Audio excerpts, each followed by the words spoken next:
Oi, gente, tudo bem? Vou gravar para vocês a continuação da aula de fisiopatologia de tuberculose.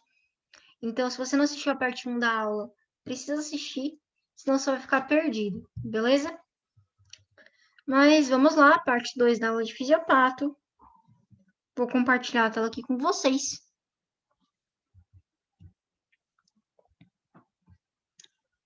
Tarará.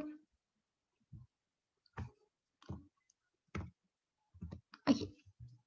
Então, gente, o que acontece? Recapitulando, em 90 a 95% dos casos, o indivíduo que vai, né, ter uma prima infecção, ou seja, ser infectado pelo BK, ele não vai desenvolver doença tuberculose, tá? Porque em 90 a 95% dos casos, a formação do complexo bipolar da tuberculose vai ser o suficiente para conter a prima infecção e você vai ter, né, o controle dessa prima infecção antes do desenvolvimento de doença. Nesse caso, você vai ter o BK latente no interior do granuloma.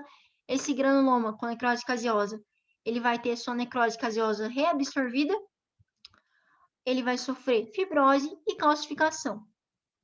E o BK vai ficar lá latente, bonitinho, dentro daquele granuloma calcificado. Pronto, felicidade total, acabou, não teve doença, não teve sintoma. Esse indivíduo a gente vai dizer que ele apresenta uma infecção tuberculosa latente, ele é assintomático e ele não transmite, beleza? Aí, gente, a gente tem menos de 5%. Menos de 5%. Eu esqueci de colocar o menos aqui. Menos de 5%, gente. No máximo 5%, mas geralmente menos de 5% dos privilegiados da face da Terra, né, vão ter um complexo bipolar primário da tuberculose que vai ser incapaz de conter essa primeira infecção. E aí eles vão desenvolver a forma de doença da tuberculose pulmonar que a gente chama de tuberculose primária. Então, a tuberculose primária, ela vai resultar da incapacidade do complexo bipolar em conter a primeira infecção. E justamente por ser meio que uma deficiência, né, da resposta imunológica, que a tuberculose primária ela vai acometer justamente criancinha que tem um sistema imune que ainda não está tão maduro e o velhinho que está aí com uma supressão do sistema imune associada ao próprio processo de envelhecimento. Então, a tuberculose primária, os grupos etários que ela vai acometer são principalmente esses dois. E ela pode acometer também, né, imunossuprimidos, por exemplo, paciente HIV. É mais comum no paciente HIV, por exemplo, por conta dessa imunossupressão. E aí, galera, a gente tem a tuberculose secundária. E essa é a tuberculose que a gente mais vê nas pessoas. É a que mais tem paciente. Tá? A gente vai ter de 5 a 10% das pessoas que têm a infecção pelo BK, elas vão apresentar a tuberculose secundária. E a tuberculose secundária ela vai ser definida como uma forma de tuberculose pulmonar que vai ocorrer no paciente previamente sensibilizado ao BK, tudo bem? Então, esse paciente que vai apresentar tuberculose secundária, ele tem um organismo que já entrou em contato com o BK, já produziu células de memória, células B e células T de memória, e ele está preparado para um novo contato com o BK, ele está sensibilizado. E aí, para você ter, né, a ocorrência da tuberculose secundária, você tem duas formas, tá? Você pode ter uma reinfecção exógena, ou seja, um contato novamente com o BK vai novamente ser inalado, né, nos núcleos de Wells, esses núcleos de Wells vão chegar novamente aos seus alvéolos e o BK vai estar entrando novamente no seu organismo. E a outra possibilidade, que é a fisiopatologia mais comum da tuberculose secundária, é o que geralmente acontece para você ter aí uma tuberculose secundária, é a reativação endógena, que é o seguinte: você tem um contexto que causa supressão da sua imunidade, e aí eu posso pensar no próprio envelhecimento, tá? Como fator supressor da imunidade, diabetes de melito, paciente HIV positivo, paciente em quimioterapia, estresse, desnutrição, qualquer coisa que deprima a imunidade, você pode ter aí uma reativação endógena. E aí você vai ter simplesmente aquele BK que estava em latência dentro, né, do seu granuloma, ele vai novamente ativar o seu metabolismo e começar a se proliferar. É isso. Qualquer que seja, né, o caso, seja uma reinfecção exógena ou uma reativação endógena, o que você vai ter é um organismo sensibilizado que vai estar exposto novamente ao BK. E aí, galera, esse organismo, justamente por estar já sensibilizado, por ter aquela célula de memória, ele vai reagir com uma resposta de hipersensibilidade tipo 4 muito intensa e focal, tá? Então, você vai ter resposta de hipersensibilidade tipo 4 intensa e focal, que vai ocorrer principalmente no caso da tuberculose secundária, principalmente nos ápices pulmonares, porque essas são as regiões do pulmão com maior oxigenação. E aí, galera, quando eu falo de ápice pulmonar, né, principalmente o ápice dos lobos superiores, e aí a gente vai falar de segmento superior e posterior dos lobos posteriores, mas em alguns casos a gente pode ter também a formação desse granuloma nos segmentos superiores dos lobos inferiores.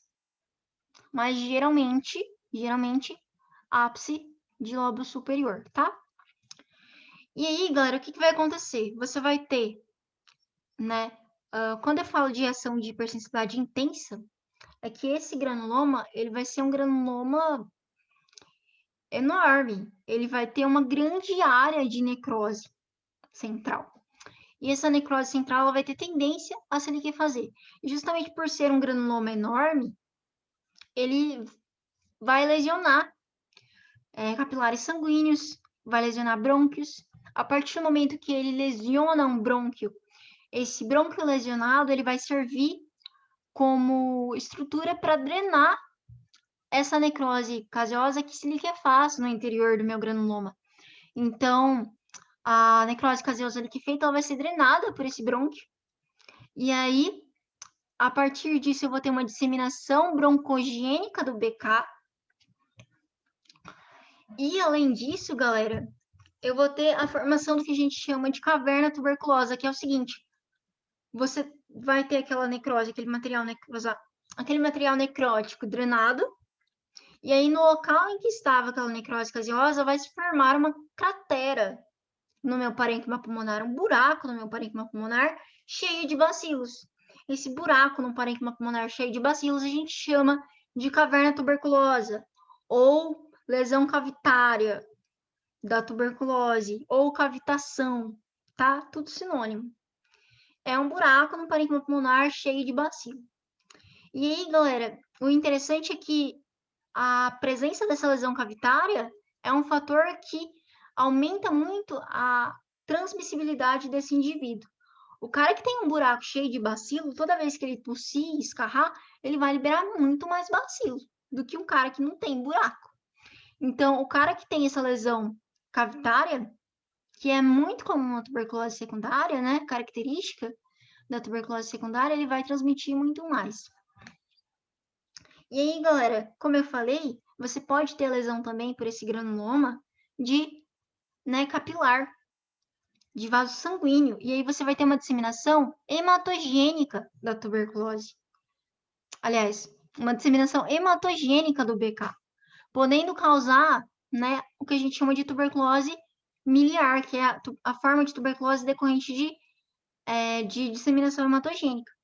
E aí, como você tem essa lesão de capilar, você vai ter como característica da tuberculose secundária a clássica hemoptise, que é a tosse com sangue, tosse com rajada de sangue. Por quê? Porque você vai ter um capilar rasgado, sangrando lá no seu parênquima. Por isso. Entendeu? Por isso que na tuberculose secundária, você vai ter algum grau de hemoptise, frequentemente. E aí, galera, esse slide só para bater na tecla da localização desses granulomas. É importante falar, né, que a tuberculose secundária é chamada de tuberculose do adulto, porque ela vai se manifestar no adulto, jovem e no adolescente. E agora vamos dar continuidade. Aí, galera, o que acontece? Batendo na tecla da localização do granuloma, no caso da tuberculose primária, a gente tem que lembrar que esse granuloma ele vai se formar, né, a partir do complexo bipolar. Lembrando que a tuberculose primária nada mais é do que a incapacidade do complexo bipolar de conter a primeira infecção. Então, aqueles granulomas que se formam ali no complexo bipolar, eles vão continuar crescendo. É isso que acontece. Então, a localização desses granulomas é justamente, né, no complexo bipolar. Então, você vai ter um granuloma lá no meu linfonodo mediastinal hilar e outro granuloma lá no meu foco pulmonar, que é o foco de Ghon, beleza? No caso do adulto, você tem tendência a formar esse foco de Ghon no lobo superior, tá? No caso da criança, qualquer área da região média pulmonar tá valendo, beleza?